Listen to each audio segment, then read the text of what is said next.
அனைவருக்கும் வணக்கம். காஞ்சி பல்லவன் டாக்ஸ் வலைதள சேனல் மூலமாக நண்பர்கள் மற்றும் நேயர்கள் ஆகிய உங்களை சந்திப்பதில் மிக்க மகிழ்ச்சி அடைகிறோம். எங்களுடைய காணொளிகள் மற்றும் பதிவுகள் பிடித்தமானவையாக இருந்தால் லைக் செய்து சப்ஸ்கிரைப் செய்து கொள்ளுங்கள். அப்பொழுதுதான் நாங்கள் வெளியிடக்கூடிய ஒவ்வொரு காணொளியும் நோட்டிஃபிகேஷனாக உங்களுக்கு வந்து சேரும் என்பதை மகிழ்வுடன் தெரிவித்துக் கொள்கிறோம். நம்முடைய வரலாறு மற்றும் தெய்வீகம் சார்ந்த காணொளிகளின் வெளியீட்டில் வரிசையில் இன்று நாம் காணவிருப்பது ஏகாம்பரநாதர் திருக்கோயில், காஞ்சிபுரம்.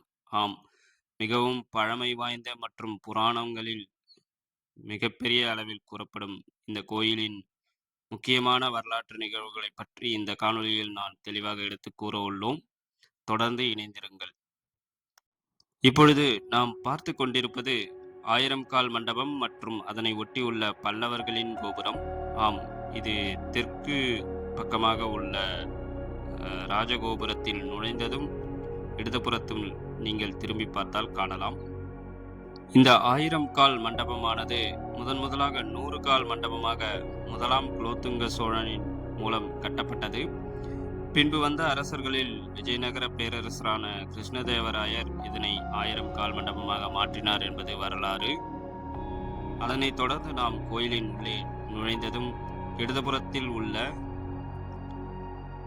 தூண்கள் மற்றும் அவற்றில் உள்ள சிற்ப வேலைப்பாடுகளை தற்போது காண்பித்துக் கொண்டிருக்கிறோம். காஞ்சிபுரம் என்பது 7 முக்கிய தலங்களில் ஒன்று. அதாவது அயோத்தி, மதுரா, காசி, அவந்திகா, துவாரகா, ஹரித்வார், காஞ்சி. அவற்றுள் ஒன்றான காஞ்சியில் மிகவும் புராணம் மற்றும் பழமை வாய்ந்த ஏகாம்பரநாதர் கோயிலை உங்களுக்கு காண்பித்துக் கொண்டிருக்கிறோம். அது மட்டுமின்றி காஞ்சிபுரம் என்பது பஞ்சபூத சிவத்தலங்களில் மண் தலமாகும். இந்த கோயிலில் பெரும்பாலான அழகுக்கும் அமைப்புக்கும் பங்கு வகித்தவர்கள் சோழர்கள். அதனால்தான் கரிகால சோழரின் சிலை இடதுபுறத்தில் கோயிலில் நுழைவதற்கு முன்பே உள்ளது, கிழக்கு ராஜகோபுரத்தின் முன். இப்பொழுது நாம் பார்ப்பது 3500 ஆண்டுகளுக்கு மேலான மாமரத்தின் பட்டைகள். அதனைத் தொடர்ந்து கோயிலில் நுழைந்ததும் நாம் காணும் வரிசை.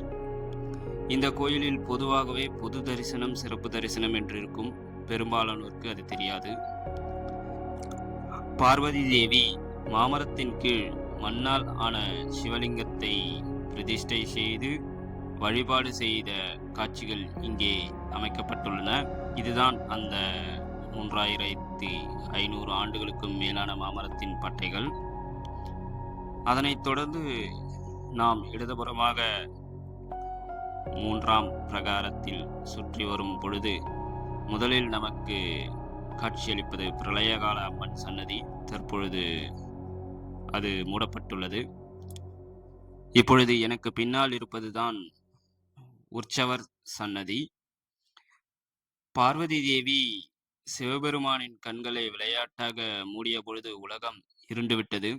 அதனால் சிவபெருமான் கோபம் கொண்டு தனது நெற்றிக்கண் மூலம் உலகத்திற்கு ஒளியை தந்துவிட்டு பூலோகம் சென்று தன்னை வழிபடும்படி பணித்தார் என்பது வரலாற்று புராணங்களில் கூறப்படுகிறது.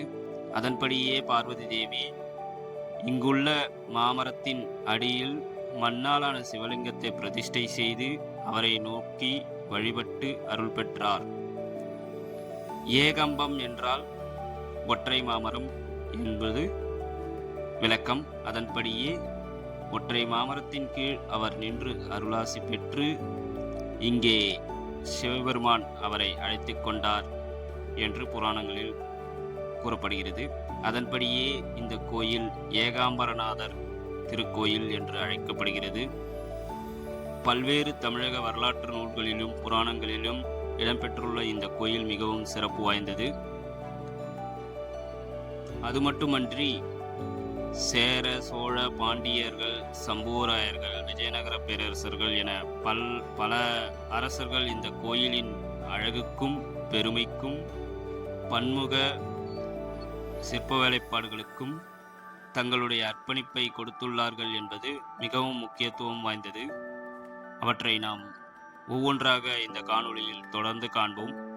எனக்கு தெரிந்த அளவு தகவல்களை சேகரித்து இங்கே பதிவாக செய்துள்ளோம். ஏதேனும் பிழை இருந்தால் மன்னிக்கவும். வேறு ஏதேனும் தகவல்களை சேர்க்க விரும்பினால் நீங்கள் பின்னூட்டத்தில் கருத்துக்களை பகிர்ந்து கொள்ளலாம்.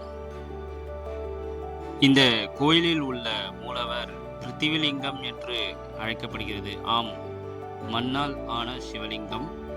இதனை திரேதா யுகத்தில் தேவேந்திரன் பிரதிஷ்டை செய்தார் என்று வரலாற்று நூல்களிலும் புராணங்களிலும் குறிப்பிடப்பட்டுள்ளது. அதாவது கம்பா நதியில் இந்த பிருத்திவிலிங்கமும் ஆவுடையார் சிலைகளும் அதனைத் தொடர்ந்து சில கல்வெட்டுகளும் இருந்ததாகவும் அதனை கண்டெடுத்த அரசர்கள் கோயில்களாக உருவாக்கினார்கள் என்பதும் புராணம். அதன்படி கோச்செங்கனான் எனும் முற்கால சோழன்தான் இந்த கோயிலை கட்ட ஆரம்பித்தார் என்றும், அதாவது கிபி 200 முதல் 225 ஆண்டும் அதனைத் தொடர்ந்து வந்த பல பல்லவர்கள், பாண்டியர்கள், சோழர்கள் செம்மைப்படுத்தினார்கள் என்றும் வரலாற்று நூல்கள் கூறுகின்றன. நாம் ஏற்கனவே கூறியபடி கம்பா நதி அல்லது அந்த கம்பா தீர்த்தம் தெற்கு ராஜகோபுரத்தில் நுழைந்ததும் இடதுபுறத்தில் உள்ளது. இதன் கீழ் இன்னமும் அந்தர்வாகினியாக இந்த கம்பா நதி பாய்ந்து கொண்டிருக்கிறது என்று ஆன்மீக புராணங்களில் இன்றளவும் கூறப்படுகிறது. அதாவது 1000 கால் மண்டபத்தை ஒட்டியுள்ள கம்பா தீர்த்தம் பல்லவர் ராஜகோபுரத்தின் அருகில். பாண்டியர்களில் சிறந்தவர்களான சடாவர்ம பாண்டியன் திருக்கச்சூரை இந்த கோயிலுக்கு தானமாக கொடுத்துள்ளார். அதாவது வழிபாடுகள் செய்வதற்காக. சில கல்வெட்டு ஆதாரங்கள் இவற்றை குறிப்பிடுகின்றன. அதனைத் தொடர்ந்து ஆரணி மற்றும் திருவண்ணாமலை அருகில் உள்ள ஏகே படவேடு போன்றவற்றை ஆட்சி செய்த நாராயண சம்புவராயர் இந்த கோயிலுக்கு தேர் மற்றும் துலாபாரம் செய்து கொடுத்துள்ளார். இங்குள்ள பள்ளிகோபுரத்தை இவர் கட்டினார் என்பதும் குறிப்பிடத்தக்கது. அது மட்டுமின்றி இறைவனின் தலையில் திருமுடி அணியப்படும் அந்த மணிமகுடத்தையும் இவர்தான் கொடுத்தார் என்பது குறிப்பிடத்தக்கது. பல்லவர்களில் சிறந்த அரசனான மகேந்திரவர்மன் தன்னுடைய நூலான மத்தவிலாச பிரகாசனம் எனும் நூலில் ஏகாம்பரநாதர் கோயில் மற்றும் ஏகாம்பரநாதரை பற்றிய பல உண்மைகளை எழுதியுள்ளார் என்பது குறிப்பிடத்தக்கது. மகேந்திரவர்மன் மற்றும் முதலாம் நரசிம்மவர்மன் உருவாக்கிய சிற்பங்கள் மற்றும் சிலை வேலைப்பாடுகள் இந்த கோயிலில் ஆங்காங்கே காணப்படுகிறது. குமார கம்பண்ணன் எனும் விஜயநகர பேரரசர் தேவாரம் பாடுவதற்காக அந்த காலத்தில் உள்ள பிராமணர்களுக்கு மேல் ஒட்டிவாக்கத்தில் 2 வேலி இடங்களை கொடுத்தார் என்பது வரலாற்று நூல்களிலும் புராணங்களிலும் குறிப்பிடப்பட்டுள்ளது. இந்த கோயிலின் நுழைந்ததும் 2வது சுற்றில் 3 புறமும் சிவலிங்கங்கள் பிரதிஷ்டை செய்யப்பட்டுள்ளன தொடர்ச்சியாக. அதாவது கிழக்கிருந்து மேற்காகவும், தெற்கிருந்து வடக்காகவும், திரும்பவும் மேற்கிருந்து கிழக்காகவும் 3 பக்கங்களிலும் காணப்படும். அவற்றை உமக்கு காண்பித்துக் கொண்டிருக்கிறோம்.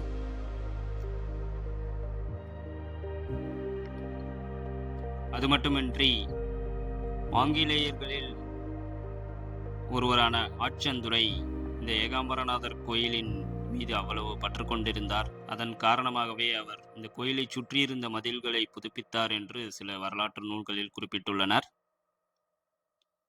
இந்த கோயிலில் பொதுவாக 5 பிரகாரங்கள் உள்ளன.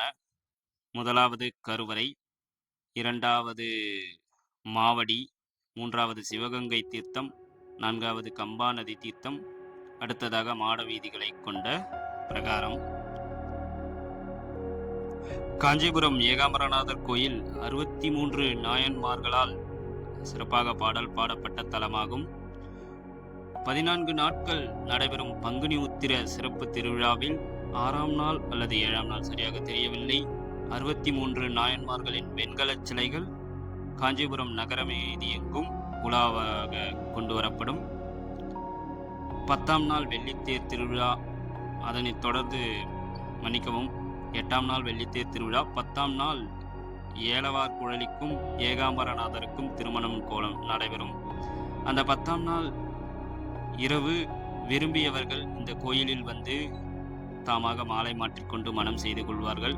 இங்கே அது ஏற்புடையதாகவும் இருக்கும். பஞ்ச பாண்டவர்களில் ஒருவரான அர்ஜுனன் இங்கே யாத்திரை செல்லும் பொழுது காஞ்சிபுரம் வந்து ஏகாம்பரநாதரையும் காமாட்சி அம்மையையும் தரிசனம் செய்து சென்றார் என்பது வரலாற்று நூல்களில் குறிப்பிடப்பட்டுள்ளது.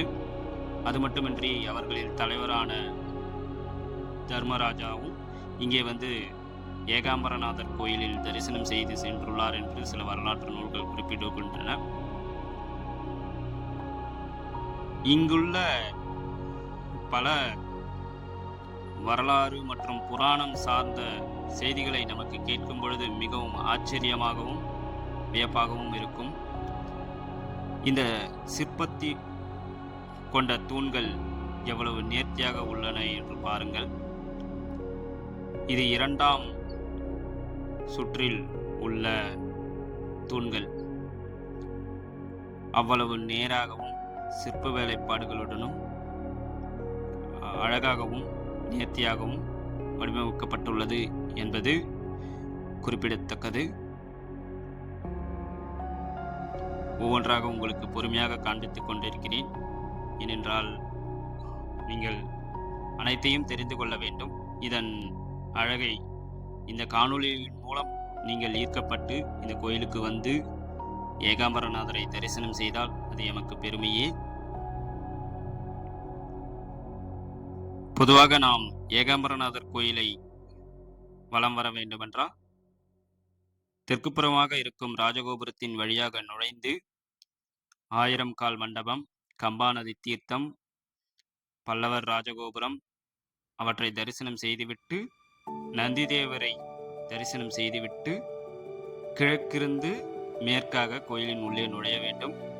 நுழைந்ததும் நாம் ஏற்கனவே சொன்னபடி பிரளயகால அம்மன் சன்னதி, உற்சவர் சன்னதி ஆகியவற்றை தொடர்ந்து வரும்பொழுதுதான் 3 பக்கங்களும் தொடர்ந்து எண்ணிலடங்கா சிவலிங்கங்கள் பிரதிஷ்டை செய்யப்பட்டுள்ளன. இது 2ஆம் சுற்றுவட்டம் என்று கூறலாம். கருவறையை ஒட்டியுள்ள முதல் சுற்றுவட்டம், அதனைத் தொடர்ந்து வெளியில் உள்ளது 2ஆம் சுற்றுவட்டம். இங்கேதான் நாம் 3 புறமும் தொடர்ந்து காணப்படும் சிவலிங்கங்களை பார்க்கலாம். அது மட்டுமின்றி வரிசையாக சிற்ப வேலைப்பாடுகளுடன் கூடிய நேர்த்தியான தூண்கள் 4 புறமும் இருக்கும். அவற்றை உங்களுக்கு இப்பொழுது காண்பித்துக் கொண்டிருக்கிறோம். இந்த சிவலிங்கங்கள் ஒவ்வொரு சிவராத்திரியின் போதும் சில விசேஷ நாட்களின் போது மட்டுமே பூஜை செய்யப்படும். மற்றபடி கருவறையில் உள்ள சிவலிங்கம் மற்றும் அங்குள்ள சிவலிங்கங்களுக்கு தினந்தோறும் 6 கால வேளையும் பூஜை மற்றும் புனஸ்காரங்கள் நடைபெறும். சில தூண்களின் அழகை உங்களுக்கு காண்பித்துக் கொண்டிருக்கிறேன். இந்த கோயிலின் உள்ள மாமரம் கிட்டத்தட்ட 3500 ஆண்டுகளுக்கு மேற்பட்டது. அது சில ஆண்டுகளுக்கு முன்பு பட்டுப்போகும் நிலையில் இருந்தது. அதனை அரசு மரபணு திசு மீட்டெடுத்தல் முறையில் மீண்டும் ஒன்றை உருவாக்கி இங்கே அமைத்துள்ளனர். இப்பொழுது நாம் பார்த்து கொண்டிருப்பதுதான் இந்த கோயிலின் தலவிருட்சம் மாமரம் ஆகும். இதுதான் மாவடி என்றும் அழைக்கப்படும். இங்கே இறைவனும் தேவியும் திருமண கோலத்தில் காட்சி தருவார்கள். 10ஆம் நாள் நடைபெறும் திருமணம் இங்கேதான் நடைபெறும் என்பது குறிப்பிடத்தக்கது. எவ்வளவு வசதியானவர்களாக இருந்தாலும் ஏகாம்பரநாதர் கோயிலில் திருமணம் செய்து கொண்டால் அவர்களது வாழ்மை செழிக்கும் என்பது வரலாறு மற்றும் ஐதீகம். இந்த மாவடியில்தான் விரும்பியவர்கள் தங்களை மாலை மாற்றி மனம் செய்து கொள்வார்கள். உங்களுக்கு முழுமையாக அருகில் சென்று சுற்றி காட்ட முடியவில்லை. கோயிலில் சில திருப்பணிகள் நடைபெற்று கொண்டிருக்கிறது. அதனால் சில இடங்களை உங்களுக்கு முழுமையாக காண்பிக்க முடியவில்லை என்பதை வருத்தத்துடன் தெரிவித்துக் கொள்கிறோம். ஆனால் எங்களால் முடிந்த அளவுக்கு கோயிலின் அனைத்து பகுதிகளையும் உங்களுக்கு காண்பித்துக் கொண்டிருக்கிறோம். இன்னும் தகவல்கள் சேகரிக்கப்பட்டவுடன் 2ஆம் பாகமாக சில காணொளிகளை நாம் அடுத்த கட்டத்தில் வெளியிடுகிறோம். இதுதான் மாவடிக்கந்தர் சன்னதி, அதாவது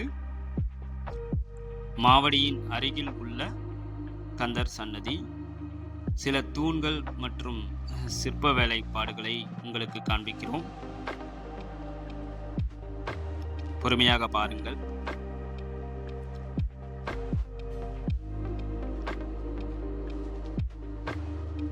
இது 2ஆம் சுற்றுவட்ட பாதையை முடித்து மாவடிக்கு சென்றுவிட்டு திரும்பும் வழியில் உள்ளது.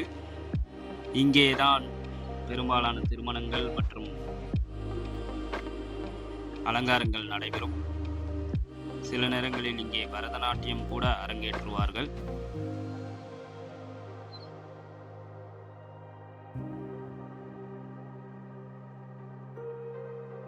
இதுதான் ஏலவார்குழலியின் சன்னதி, அதாவது மாவடிக்கந்தர் சன்னதிக்கு அருகில் அமைந்திருக்கும் ஏலவார்குழலி சன்னதி. சற்று அருகில் சென்று காண்பிக்கிறேன், பாருங்கள். உண்மையிலேயே மிகவும் சிறப்பு வாய்ந்த வரலாற்று மற்றும் தெய்வீகங்களின் பின்னணி அமைந்ததுதான் இந்த ஏகாம்பரநாதர் கோயில் என்பதை இங்கே மிகவும் பெருமையுடன் தெரிவித்துக் கொள்கிறோம். வாழ்க்கையில் ஒரு முறையேனும் நீங்கள் இங்கு சென்று வந்தீர்கள் என்றால் உங்களது சகல பாவங்களும் சகல பிணிகளும் நீங்கும் என்பது ஐதீகம் மற்றும் வரலாறு, நம்பிக்கை, தெய்வீக பண்பாடு என்றெல்லாம் கூறலாம். பழமை, தொன்மை, வரலாறு, அது மட்டுமின்றி சிவபெருமானின் நேரடியான தரிசனம் அம்பாளுக்கு இங்கே கிடைத்தது என்பது மிகப்பெரிய ஒரு வரலாற்று இடமாகும். ஆதலால் தான் எங்கிருந்தோ, உலகில் எந்தெந்த மூலையில் இருந்தோ ஏகாம்பரநாதரை தரிசனம் செய்ய வேண்டும் என்று பலர் இங்கே வந்து செல்கின்றனர். அமைதி மற்றும் அருள் நிச்சயமாக இங்கு வந்து சென்றீர்கள் என்றால் உங்களுக்கு கிடைக்கும். வாழ்க்கையில் நாம் ஜெயிக்க வேண்டியது என்பது சாந்தமான வாழ்க்கையும் நிம்மதியான வாழ்க்கையும் தான். அது முக்தி தரும் இடமாக இந்த காஞ்சிபுரம் ஏகாம்பரநாதர் கோயில் நிச்சயமாக உங்களுக்கு நீங்கள் வந்து சென்றீர்கள் என்றால் அமைதி, சாந்தம், பொருளாதார இழப்புகள் அனைத்தும் சரி செய்யப்படும் என்பது ஐதீகம். இப்பொழுது நாம் பார்த்து கொண்டிருப்பது 2ஆம் சுற்றுவட்ட பாதையில் 3வது புறமாக காணப்படும் பிரதிஷ்டை செய்யப்பட்ட சிவலிங்கங்கள் மற்றும் அதன் அருகில் உள்ள தூண்களின் அழகிய காட்சி. நாம் உங்களுக்கு இந்த தொடர்ந்து பிரதிஷ்டை செய்யப்பட்ட சிவலிங்கங்களையும் தூண்களையும் அவற்றின் அழகையும் காண்பிப்பதன் காரணம் நீங்கள் பொறுமையாக ரசிக்க வேண்டும் என்பதற்காகவும் அவற்றின் நேர்த்தி மற்றும் அழகு எப்படி இருக்கிறது என்பதை தெரிந்து கொள்ளவும் தான். அது மட்டுமின்றி இங்கு அமைத்துள்ள அனைத்து தூண்களும் ஒரே கற்களால் ஆனவை என்று வரலாற்று நூல்களில் குறிப்பிட்டுள்ளனர். அதாவது இப்பொழுது நாம் காண்பிக்கும் ஒவ்வொரு தூண்களும், தாங்கி நிற்கும் தூண்களும் ஒரே கற்களால் வடிவமைக்கப்பட்டவை, கீழிருந்து மேலில் முடியும் வரை. அந்த காலத்தில் எவ்வளவு ஆச்சரியம் நிறைந்த செயலை முடித்துள்ளார்கள் பாருங்கள். அது மட்டுமின்றி இங்கு சிவாலயங்களுக்கு திருப்பணி செய்ய வருவோர்களுக்கு முன்னுரிமை அளிக்கப்படும். யாரேனும் கோயிலுக்கு திருப்பணி செய்ய விரும்பினால் கோயில் அலுவலகத்தை தொடர்பு கொண்டு தாங்கள் செய்ய விரும்பும் சிவாலய திருப்பணிகளை செய்யலாம். கோயிலை சுத்தம் செய்தல், அது மட்டுமின்றி தேவாரம் பாடுதல், கோயிலின் வரலாறு மற்றும் புராணங்களை எடுத்து கூறுதல், இவை யாவுமே சிவாலய திருப்பணிகள். 50 ஆண்டுகளுக்கும் மேலாக, மன்னிக்கவும் 100 ஆண்டுகளுக்கும் மேலாக காஞ்சிபுரம் சிவனடியார்கள் குழு என்ற குழு இந்த கோயிலுக்கு சிவ திருப்பணி செய்து வருகிறார்கள். இப்பொழுது நாம் ஒரே கோர்வையாக இங்கே பிரதிஷ்டை செய்யப்பட்டுள்ள சிவலிங்கங்களை உங்களுக்கு காண்பித்துக் கொண்டிருக்கிறோம். சில காணொளிகள் மற்றும் வேகமாக செல்லும்படி அமைத்துள்ளோம் நேரமின்மை காரணமாக. நாம் இப்பொழுது பார்த்து கொண்டிருப்பதுதான் நடராஜர் சன்னதி. அதாவது அருகில்தான் உள்ளது. அது மூடப்பட்டுள்ளதால் இங்கே நடராஜர் சிலை மற்றும் தேவி உமையம்மாள் இங்கே வைத்துள்ளனர். இந்த நடராஜர் சன்னதி 2ஆம் புக்கன் என்னும் விஜயநகர பேரரசர் தான் நிறுவினார் என்பது வரலாறு.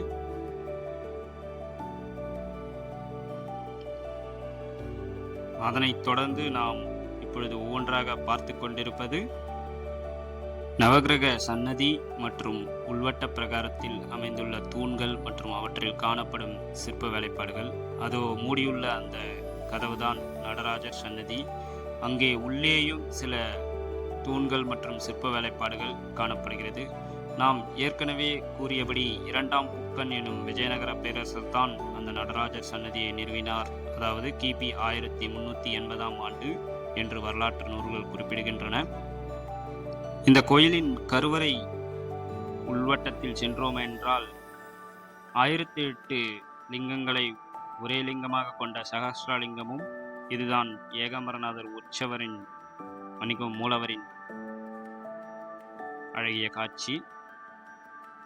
நான் ஏற்கனவே கூறியபடி கருவறைக்கு உள்ளே சென்றோம் என்றால் 1008 சிவலிங்கங்களை கொண்ட சகஸ்ரலிங்கமும், அதனைத் தொடர்ந்து 5 முகங்களை கொண்ட பஞ்சமுக விநாயகரும், அது மட்டுமின்றி வைணவத்தின் 108 தலங்களில், அதாவது 108 திவ்ய தேசங்களில் ஒன்றான நிலத்திங்கள் துண்ட பெருமாள் கோவில் இங்கே கருவறையில் உள்ளது என்பது குறிப்பிடத்தக்கது. நாம் இப்பொழுது கோயிலின் உள்வட்டம் மற்றும் கருவறை ஆகியவற்றை சுற்றிவிட்டு வெளியே வந்துவிட்டோம். இப்பொழுது நாம் பார்த்து கொண்டிருப்பது சிவகங்கை தீர்த்தம். அதாவது இந்த கோயிலில் கம்பா தீர்த்தம் பல்லவர் ராஜகோபுரத்தின் அருகில் உள்ளது. இது சிவகங்கை தீர்த்தம் என்று அழைக்கப்படுகிறது. இந்த தூண்களில்தான் பல்வேறு சிற்ப வேலைப்பாடுகள் மற்றும் அழகிய உருவங்கள், நடனங்கள் மற்றும் புத்த மதம் சார்ந்த சில செய்திகளும் இங்கே சிற்பங்களாக பொறிக்கப்பட்டுள்ளன. மகேந்திரவர்மன் மற்றும் 1ஆம் நரசிம்மவர்மன் என்னும் பல்லவர் கால ராஜாக்கள் தான் அவற்றை இங்கே முடித்துள்ளனர் என்பது குறிப்பிடத்தக்கது. யாம் இன்னொரு செய்தியை சொல்ல மறந்துவிட்டோம். இங்குள்ள மாவடியில் உள்ள மாமரத்தின் 4 விதமான சுவை கொண்ட மாம்பழங்கள், 4 விதமான அளவு கொண்ட மாம்பழங்கள் காய்க்கும் என்பது வரலாறு. அதன்படி அது 4 வேதங்களை குறிக்கும் என்றும் புராண நூல்கள் குறிப்பிடுகின்றன. விஷ்ணு மற்றும் பல சிற்பங்கள் இங்குள்ள தூண்களில் பொறிக்கப்பட்டுள்ளன. புத்த சமயம் சார்ந்த சில சிற்பங்களும் இங்கே பொறிக்கப்பட்டுள்ளன. அது மட்டுமின்றி இந்த ஏகாம்பரநாதர் கோயில் நால்வர்களான அப்பர், திருநாவுக்கரசர், மாணிக்கவாசகர் மற்றும் சுந்தரர் ஆகியோரால் புகழ்ந்து பாடப்பெற்ற தலமாகும். கருவறையின் வாயில் நுழையும் பொழுது 2 புறமும் துவாரபாலகர்கள் நம்மை வரவேற்பார்கள். இது பல்லவர்களின் சிற்ப வேலைப்பாடுகளுள் ஒன்றாகும். பல்லவர்களின் இன்னொரு செயலையும் சொல்ல மறந்துவிட்டோம். இங்குள்ள 1000 கால் மண்டபத்தில் இடவேஸ்வரர் கோயிலும் விகடச்சக்கர விநாயகர் கோயிலும் உள்ளது. மிகவும் சிறப்பு வாய்ந்தது. இது பல்லவர்களால் உருவாக்கப்பட்டது. அதை முன்னரே கூற மறந்துவிட்டோம், மன்னிக்கவும்.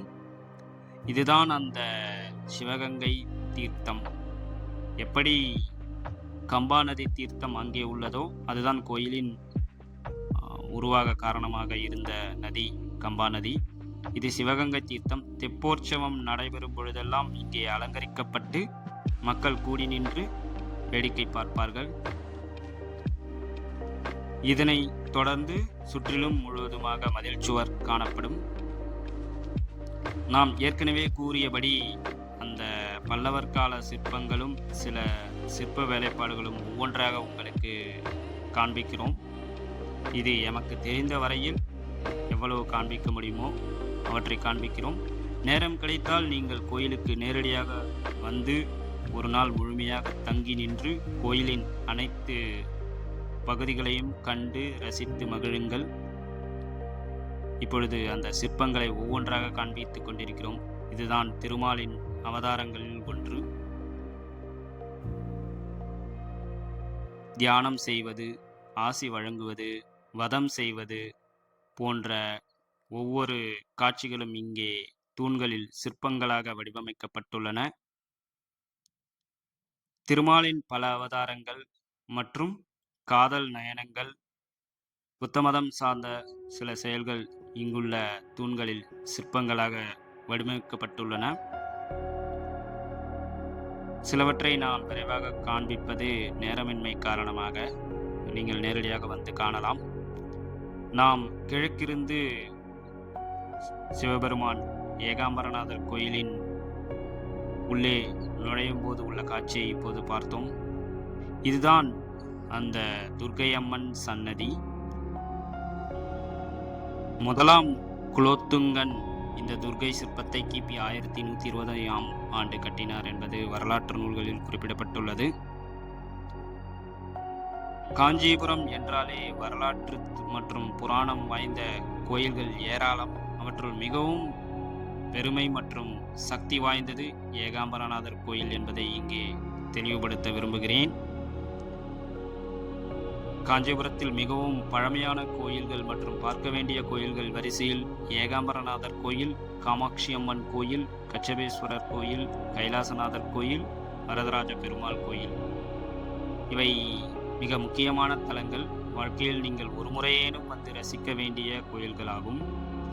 காஞ்சிபுரம் என்றாலே கோயில் நகரங்கள். அது மட்டுமின்றி ஏற்கனவே நாம் கூறியபடி 7 முக்தி தலங்களுள் ஒன்று காஞ்சிபுரம். 5 சிவ அதாவது பஞ்சபூத சிவத்தலங்களில் மண்தலம் காஞ்சிபுரம். இதுதான் நந்திதேவர் மண்டபம். நாம் நுழையும் முன் இங்கே வந்து வணங்கிவிட்டு நந்திதேவரை அருள்பு வழிகாட்டுமாறு கூறிவிட்டுதான் ஏகாம்பரநாதரை சந்திக்க நாம் செல்ல வேண்டும். இந்த நந்தி மண்டபத்துக்கு வர வேண்டுமென்றால் தெற்கு ராஜகோபுரத்திலிருந்து நுழைந்ததும் வலது பக்கமாக வந்தோம் என்றால் நந்தி மண்டபம். இங்கிருந்து நாம் கிழக்கிருந்து மேற்காக ஏகாம்பரநாதரை தரிசனம் செய்ய உள்ளே நுழைய வேண்டும். இப்பொழுது நாம் நின்று கொண்டிருப்பது திருக்கச்சி மயானத்திற்கு அருகில் உள்ள வாலீஸ்வரர் கோயில். இதுதான் அந்த கிருஷ்ணதேவராயால் கட்டப்பட்ட தெற்கு ராஜகோபுரம். அது மட்டுமின்றி சிவகங்கை தீர்த்தம் இது. அவற்றையும் காண்பித்துக் கொண்டிருக்கிறோம். ஒரு அழகிய காட்சியாக உங்களுக்கு காண்பித்துக் கொண்டிருக்கிறோம். இந்த கோயிலின் இன்னொரு சிறப்பு செய்தி என்னவென்றால் வன்னி மரத்தின் கீழ் காணப்படும் விநாயகர், வன்னி விநாயகர். இந்த வன்னி மரத்தின் சிறப்புகள் பல நோய்களை போக்கும் குணம் கொண்டது மற்றும் பல புராண நூட்களில் இடம்பெற்ற மரமாகும். இந்த மரமும் ஏற்கனவே அழிந்துவிட்டது. அவற்றின் சிறு கன்றுகள் இங்கே நடப்பட்டு பாதுகாக்கப்படுகிறது. வன்னிமர விநாயகரை ஒரு முறை வலம் வந்தால் சகல தோஷங்களும் நீங்கும் என்பது ஐதீகம். இதுதான் வாலீஸ்வரர் திருக்கோயில். நந்தி மண்டபம், திருக்கச்சி மயானம், வன்னி விநாயகர் ஆகியோருக்கு அருகில் உள்ள வாலீஸ்வரர் திருக்கோயில். இங்குள்ள வாலீஸ்வரர் திருக்கோயிலில் வாலீசம் எனும் சிவலிங்கம் ஹரப்பா நாகரிக காலத்து சிவலிங்கம், அதாவது 7000 ஆண்டுகளுக்கு முன்னர் தோன்றிய சிவலிங்கம். தொடர்ந்து ஏகாம்பரநாதர் கோயிலின் முழு காணொளியை கண்டு ரசித்தமைக்கு மிகுந்த நன்றிகள். தொடர்ந்து இணைந்திருங்கள் காஞ்சி பல்லவன் டாக்ஸ் வலைதள சேனலில். நன்றி, வணக்கம். வாழ்க வளத்துடன்.